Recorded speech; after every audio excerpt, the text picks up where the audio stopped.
This lecture is going to accompany the Exam 3 review, so I'm going to go over a couple of chapters, probably break it up into several different chunks, but we're still talking about motivation theories, and I believe that I answered the first two questions on your bullet point review.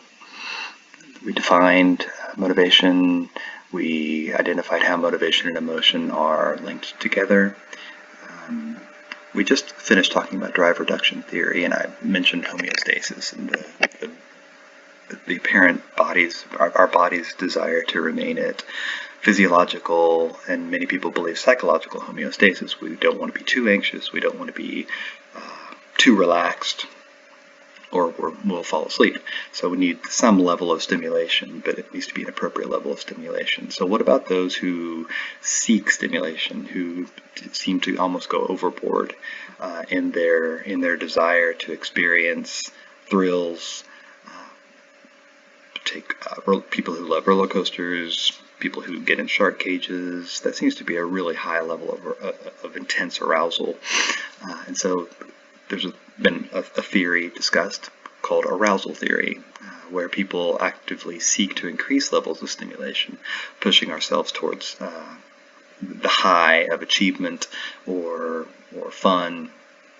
And an interesting outcome of that theory in the research was something called the Yerkes-Dodson law. The Yerkes-Dodson law, you might call it the Goldilocks principle. Remember Goldilocks? Porridge was too cold, porridge was too hot, and then she found the porridge that was just right, and the chair and the bed. In this case, too low would refer to the levels of stimulation. So, being locked in your house with nothing to do, very low level of stimulation, and the quality of your performance on any task is probably relatively low because your level of arousal is low. Then there's the arousal that's too high. Anybody who's prepared for a speech but become very, very anxious while giving the speech knows that it's hard to concentrate while you're anxious. Your level of arousal is too high for optimum performance. So here's our quality of performance.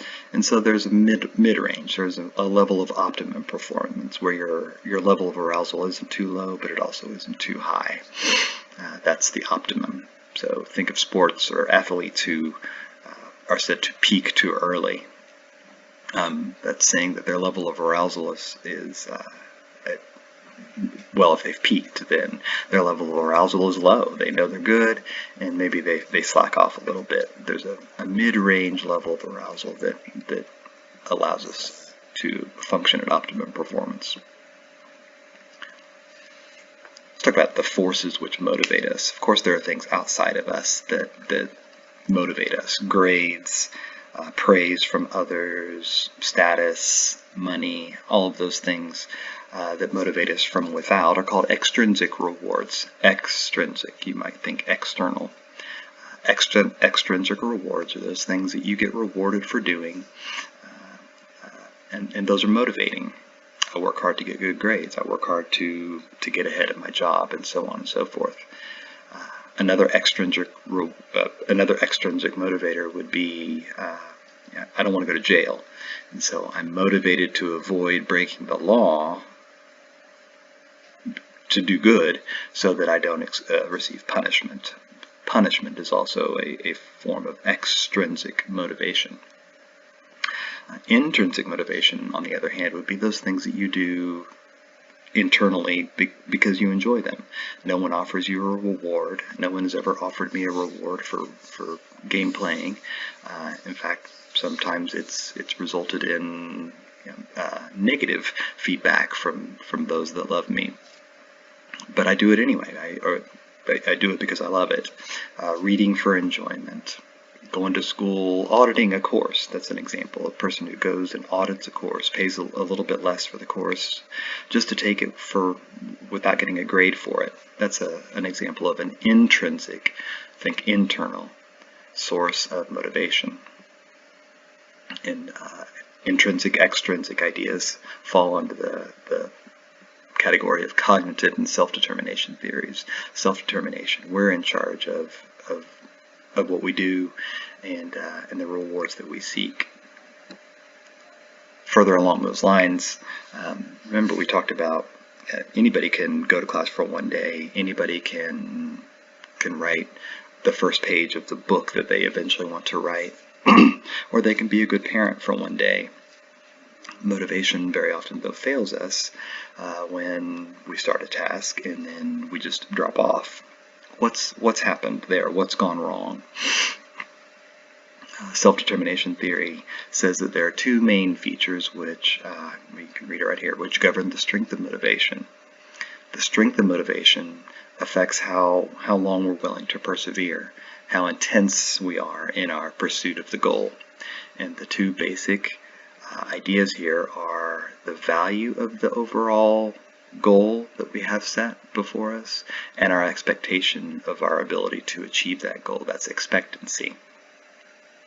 So the more we value the goal set before us, the greater the level of our perseverance, how long we'll work to attain that goal, and how hard we'll work to attain that goal. Some contributing factors to what we value. We value those goals that will yield us the greatest extrinsic reward. We value those goals that we feel internally rewarded for. Seeking knowledge for pleasure. If we have place a high value on that, that's an intrinsic force, which is increasing the value of the goal we're seeking. How useful is our goal going to be? Let's say becoming a doctor, for example. Some people tend to value that overall achievement of becoming a physician. They know it would be extrinsically rewarding. They make lots of money. They're rewarded intrinsically with the status and the feeling that they're doing good. It's a useful goal, high job security. Another factor that governs value is the control that we have over it. I tend to value those things that I have control over more than those things that I lack control over. So how much control have I had in setting that goal? I kid my daughter that I'd like her to become a physician. I believe it would be highly extrinsically rewarding. She'd make a good salary. I believe she would enjoy it. It would be very useful to her in the future, useful to other people. But she doesn't want to become a doctor. If I somehow forced her to change her major to pre-med, I'm taking her control away. How much would she value that? She wouldn't really care about the courses that she's taking any longer because she lacks control over her decision. And then how much support? Do we have the support of our loved ones for the goal that we're seeking? If people say, hey man, you'll be a great doctor, that's awesome, then we tend to value the goal, taking our cue from our friends. If most people would, if we tell them we want to be a physician and they laugh at us, well, that's not much support, and that may lower the value that we place on that overall goal. The other side, the other dimension of self-determination is our expectation that we're able to achieve that goal, our expectancy. What influences expectancy? Number one, our belief in our ability. Do we believe that we're able to become nurses or doctors or psychologists or lawyers or accountants, business people? How much do I believe that I can attain that goal? If I start taking basic pre-med courses and I'm failing over and over and over, my belief in my ability will decrease, my expectancy that I'll ever achieve that goal will decrease, and that's going to affect my perseverance and my intensity. I might stop working toward it, or I may give up altogether. Do I have past experiences where I've attained my goals, where I've achieved difficult goals set before me, impacts my expectancy? How difficult is the task? Remember the Yerkes-Dodson law. If it's not difficult enough, I may have full expectation that I can achieve it, but I may not value it as much. Likewise, if the task is too difficult, that's going to affect my expectation of the outcome as well. Do I have any existing skills which have given me a head start? For example, in many different courses, there's a strong writing component. If you're a good writer going in, you know you have that existing skill, and that increases your expectation that you're going to achieve. And then once again, support. Do I have the support from others that say, I know you can do it, I believe in you? If I do, that increases my expectation that I can achieve. We talked about intrinsic rewards, and what I ask you to do, and what many of you have already done, is you've chosen the top 2 of the 16 basic intrinsic desires you found on the slide, and here's that slide here. This is based on a study from the year 2000. Reese interviewed over 1,000 people to come up with the 16 basic intrinsic desires by saying to each one individual, what are you working towards most often? What are you spending the most time doing these days? And he was able to categorize those answers into 16 fundamental intrinsic drives. What is it that we do even when we're not rewarded extrinsically? We have the desire for acceptance. I want others to approve of me. Curiosity, learning just for the joy of learning, eating, family, honor, the need to be loyal, the need to be an honorable person, idealism, certainly a lot of idealism going around, social justice, independence. Certainly what most adolescents are seeking is to get out of their house, away from their parents' home, and establish their own independence. Order, that goes to predictability. I need to know what's coming.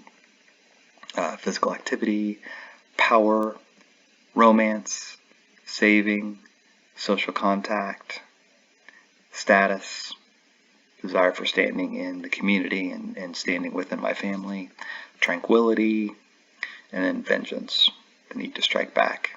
Interesting that that's the only one that has a negative connotation out of all of them. But certainly we see just after 9/11, after 9/11, the attack on America, we saw huge numbers of individuals volunteering for military service out of probably a desire for honor, and also driven by their need for vengeance. In cognitive theory, how are we affected by 2 motivating forces acting against us at the same time? Cognitive theory focuses on our belief systems and our behavior.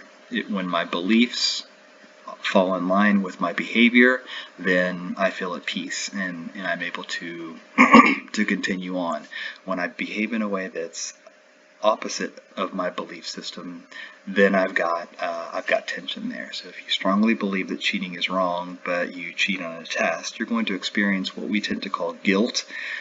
Your conscience is going to poke you. Psychologists have a different word for that.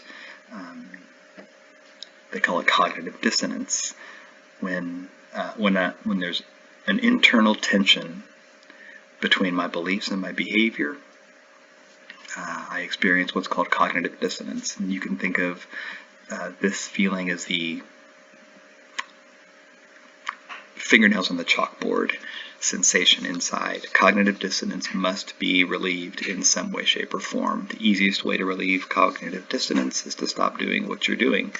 If you come to believe that smoking is wrong, then you stop smoking. That's changing the behavior. Cognitive dissonance goes away.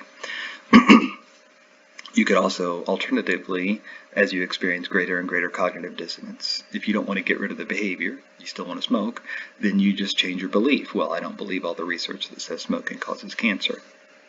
That way I can get away with doing what I initially believed was wrong. I change my belief over time. And then the third is this is what we do most often to relieve cognitive dissonance, is to rationalize, to justify what I'm doing, even though I believe that it's wrong. So a fancy way to say that is to explain the inconsistency between my belief and my behavior to make it more palatable, to make it easier to understand. So anytime you've ever done something that you believed was wrong and you felt guilty for it, you felt cognitive dissonance, maybe you said to yourself, well, it was just this one time, or it wasn't that much, or I'll never do that again.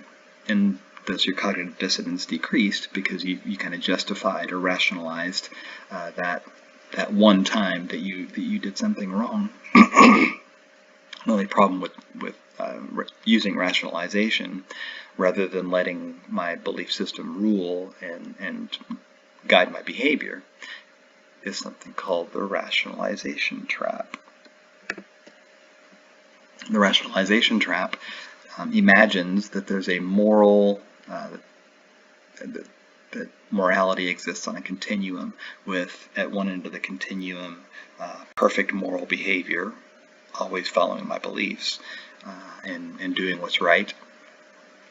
And at the other end of the extreme would be amoral behavior, where I do nothing that's right, and maybe even purposely seek out bad things to do, negative things to do. So what's involved in the rationalization trap? Let me see if I can pull up So here's our moral continuum. Let's say you're a very, very moral person. You're a young teen and you've just signed up for the Red Ribbon campaign, don't do drugs. But you go out with your friends and somebody offers you a joint and you go ahead and smoke a little marijuana. Your moral compass says that you just engaged in bad behavior. You have three options. You can go confess that behavior, thereby changing it. That's called undoing. When you confess to a crime to relieve cognitive dissonance, you're changing the behavior by confessing it and trying to do penance for it. Or you could change your belief system and say, marijuana's not that bad, and that would lower your cognitive dissonance. Or you could rationalize and say, you know what, it's okay. I didn't do that much, and I'll never do it again, and it's good to experiment with new experiences. So you've rationalized, you've dealt with your cognitive dissonance, but notice on the rationalization trap, the suggestion is that when you behave in a way that's beneath your overall moral compass, you reset the compass. You let yourself get away with that negative behavior, and therefore it becomes easier to engage in that behavior in the future. And so you're out with your friends again, and now they bring out more marijuana, or they bring out some cocaine, and now because your moral slider has been readjusted downward, you're more able to engage in worse behavior. So, well, I smoke marijuana, I might as well try cocaine. You experience dissonance. Oh my goodness, I can't believe I just did cocaine. And if you choose then to go to rationalization and say, well, I'm just on an experimental phase of my life, and I'm wanting to experience these things that I've never experienced before, your cognitive dissonance goes down, but your moral slider has been readjusted as well. Now you can get away with smoking marijuana. You've gotten away morally, internally, with cocaine. And so the next time something even worse comes around, much worse behavior, you're more likely to be susceptible to falling for it because your moral compass has adjusted downward. This is why marijuana has been identified psychologically as a gateway drug. Now, I know that raises some frustration in some people's mind. Just because I smoke marijuana doesn't mean I'm going to become a heroin addict. Well, of course not. Smoking marijuana doesn't cause you to become a heroin addict. But for those who marijuana is the gateway toward much, much worse behavior, the reason it's a gateway is it resets their moral compass downward, making it much easier to get away with worse behavior in the future because of the tendency toward rationalization. You could imagine a 16-year-old out in the car who's never smoked marijuana, who's never engaged in those behaviors. All of a sudden, somebody pulls out a syringe full of heroin and says, hey, let's do heroin. They would never do it. They would easily get away from that and say, no way, I'm not going to do heroin. But after months of marijuana and cocaine use and trying methamphetamine, if somebody pulled out a syringe of heroin, I can imagine the first time it would be a little bit easier to engage in that behavior if I've already done all these things. I've fallen for the rationalization trap. All right, I'm going to pause here because this is pretty long, and I know that you may not want a long one, so I'm going to pick up in a few moments.